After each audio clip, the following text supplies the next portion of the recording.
Hello everyone and welcome back to Math Bold Master. তো আমি আৰম্ভ কৰোঁ আমাৰ আজিৰ সেশনটো।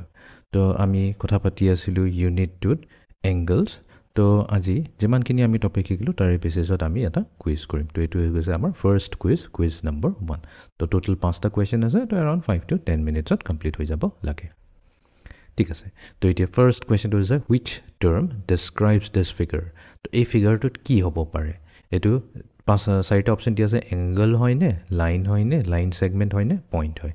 অবভিয়াছলি এইটোতো এংগলৰ কথা নাহেই ইয়াতে। এংগলৰ কথা কেলৈ নাহে?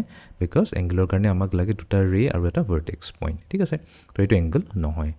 এইটো বি, লাইন হ'ব পাৰে নেকি? ন', লাইন হ'ব নোৱাৰে, কাৰণ লাইন আমি কেনেকৈ ড্ৰ কৰোঁ? লাইন ড্ৰ কৰিবৰ কাৰণে আমি কি কৰোঁ? দুই ছাইডে দুটা এৰো দি দিওঁ। ঠিক আছে, লাইন ছেগমেণ্ট, তো এইটো লাইন ছেগমেণ্ট হ'ব পাৰে। কিয়? কাৰণ লাইন ছেগমেণ্টৰ ডেফিনেশ্যনটো কি আছে? আমাক দুটা পইণ্ট লাগে, পইণ্ট এ আৰু পইণ্ট বি। মই জাষ্ট নামৰ কাৰণে ইয়াতে এ আৰু বি লৈছোঁ। ইয়াতে বেলেগ পইণ্টৰ নামো ল'ব পাৰোঁ, এক্স ৱাই ল'ব পাৰোঁ, চি ডি ল'ব পাৰোঁ। এইটো তাতে এতিয়া এইটোৱে হৈছে ক্ৰাইটেৰিয়ানটো, যে এই দুটা পইণ্টক যদি আমি জইন কৰি দিওঁ এটা লাইনেৰে, সেইটোকে কোৱা হয় লাইন ছেগমেণ্ট বুলি কয়। ঠিক আছে, আৰু যিহেতু ইয়াতে মোৰ দেন ওৱান পইণ্ট আছে আৰু এটা ষ্ট্ৰেইট লাইনো আছে, তো এইটো অবভিয়াছলি এইটো পইণ্টটোতো হ'ব নোৱাৰে। ঠিক আছে, এইটো হৈ গ'ল আমাৰ কাৰেক্ট। তো এতিয়া আমি যাওঁ নেক্সট প্ৰব্লেমটো লৈ। Find the vertex angle A O' C. তো এংগল এ অ' চি, তো এইটোৰ ভাৰ্টেক্সটো ওলাব লাগে। তো আমি জানো ভাৰ্টেক্স কোনটো কয়? ভাৰ্টেক্স হৈছে যোনটো আমাৰ, যদি তিনিটা লেটাৰ আমি ইউজ কৰিছোঁ এ অ' চি, যোনটো মাজত থকা লেটাৰটো সেইটোকে আমি ভাৰ্টেক্স বুলি কওঁ। ঠিক আছে, তো এনিৱেজ আমি এইটো আৰু এটা ৱে আছে কি, আমি এই এংগলটো চাবলৈ কাৰণে, এংগল এ অ' চি, এই এংগলটো চাবলৈ কাৰণে আমি দুটা ৰে লাগে আমাক, ৰাইট? অ' এ ৰেটো হৈ গ'ল আৰু আনটো ৰে হৈ গ'ল অ' চি ৰে। তো অ' চি ৰে আৰু অ' এ ৰে মাজত আছে আমাৰ এই পইণ্টটো অ', এইটোৱে হৈ গ'ল আমাৰ ভাৰ্টেক্স। তো আমাৰ অপশ্যন হ'ব বি। ঠিক আছে, এতিয়া আমি যাওঁ নেক্সট প্ৰব্লেমটো লৈ। তো ইয়াতে আমাক এটা ফিগাৰ দিয়া আছে, what is the name for the marked angle. তো এই এংগলটোৰ নাম কি হয়? ঠিক আছে, তো ইয়াতে ভাৰ্টেক্স আছে আমাৰ এ, তাৰপিছত আমাৰ ইয়াতে ৰে আছে এটা এ ডি, নতুন কৰি লওঁ, এইটো হৈ গৈছে আমাৰ এ ডি ৰে, নেক্সট ৰেটো হৈছে আমাৰ এ ই ৰে। ঠিক আছে, তো এ ই ৰে আৰু এ ডি ৰেৰ মাজত আছে এই এংগলটো, তো এংগল হৈ যাব আমাৰ ডি এ ই। তো এইটো হৈ গ'ল আমাৰ এংগল ডি এ ই। সদায় আমি ভাৰ্টেক্সটো মাজত লিখোঁ। আৰু এটা আছে ই এ ডি, একেই কথা, ডি ই লিখোঁ বা ই এ ডি। আৰু ইয়াত আমি দেখাও পাইছোঁ যে এটা এংগল ই এ ডি আছে। তো এই বাকীখিনি আমাৰ নাচালেও হৈ যাব। তো এইটোৱে হৈ গৈছে আমাৰ আনচাৰ। ঠিক আছে, এতিয়া আমি যাওঁ নেক্সট প্ৰব্লেমটো লৈ। Which of this is a line segment. তো ইয়াতে আমাক কেইটামান অপশ্যন দিছে, এটা লাইন ছেগমেণ্ট কোনটো হয়। এইটোতো একেবাৰে ইজি, আমি অলৰেডি কথা পাতিলোঁ লাইন ছেগমেণ্টৰ। পইণ্ট চিটো হৈছে কি? চিটো হৈছে এটা পইণ্ট, ৰাইট? এইটো হৈছে পইণ্ট। বিটো হৈছে এটা লাইন, বিকজ দুয়ো ছাইডে এৰ'টো লগোৱা আছে, এইটো হৈ গ'ল এটা লাইন।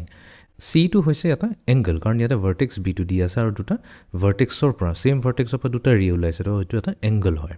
তাৰপিছত আছে আমাৰ ডি। এতিয়া ডি অপশ্যনটোত আমি অলপ কেয়াৰফুল থাকিব লাগিব। ইভেন তো আমাৰ দুটা পইণ্ট দিয়া আছে, আমি জানো দুটা পইণ্টৰ মাজত যোনটো লাইন থাকে সেইটোক আমি লাইন ছেগমেণ্ট বুলি কওঁ। বাট গোটেইটো যদি চাওঁ, গোটেই ফিগাৰটোত একচুৱেলি এটা লাইন আছে, বিকজ বহুত ছাইডত যদি আমাৰ থাকে এৰো, তো সেইটো হৈ যায় আমাৰ এটা লাইন। এতিয়া এই লাইনত দুটা পইণ্ট থাকক বা তিনিটা পইণ্ট থাকক, ডাজ নট মেটাৰ। তো এইটো লাইন ছেগমেণ্ট হ'ব নোৱাৰে। ঠিক আছে, এইটো লাইনেই হৈছে। তো সেইকাৰণে আমি এতিয়া যাম নেক্সট অপশ্যনটোলৈ, যোনটো হৈছে আমাৰ option number E, none of this হ'ব।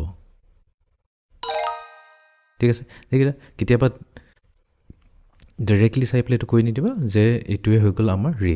এইটো একচুৱেলি ৰে হ'ব নোৱাৰে, কাৰণ লাইন ছেগমেণ্ট হ'ব নোৱাৰে, কাৰণ লাইন ছেগমেণ্ট হ'বৰ কাৰণে আমাক দুটা পইণ্টে লাগিব, আৰু দুটা পইণ্টৰ মাজত থকা ষ্ট্ৰেইট লাইনটোকে আমি এটা লাইন ছেগমেণ্ট বুলি কওঁ। ইয়াতে কোনো এৰো নাথাকে, যিহেতু ইয়াতে এৰো থাকি গ'ল, তো এৰো থকাৰ কাৰণে এইটো এটা একচুৱেলি ৰে হৈ গ'ল। ঠিক আছে, সেইকাৰণে ইয়াতে হৈ গ'ল নান অফ দিছ। এতিয়া আমি আহি যাওঁ লাষ্ট প্ৰব্লেমটোলৈ। অ'কে, তো ইয়াতে দিছে which among the following R different ways of naming angle one. তো ইয়াতে আছে আমাৰ এংগল ওৱান, তো এইটোক আমি কেনেকৈ নেম কৰিব পাৰোঁ? Very simple. তো এইটো হৈ যাব আমাৰ এংগল এক্স অ' চি।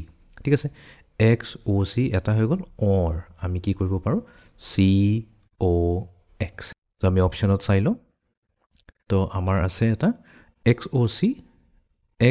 অ' চি, নহ'লে আমাৰ হ'ব চি অ' এক্স, আৰু চি অ' এক্স ক'ত বা আছে? নাই। তো এইটো হৈ গ'ল আমাৰ এটাই আনচাৰ হৈ গ'ল। তো এইটোৱে হৈ গ'ল আমাৰ কাৰেক্ট আনচাৰ। তো এইটোৱে আছিলে আমাৰ আজিৰ ছেশ্যনটো। তো আমাৰ কুইজ 1 কমপ্লিট হৈ গ'ল। So' see you in the next session.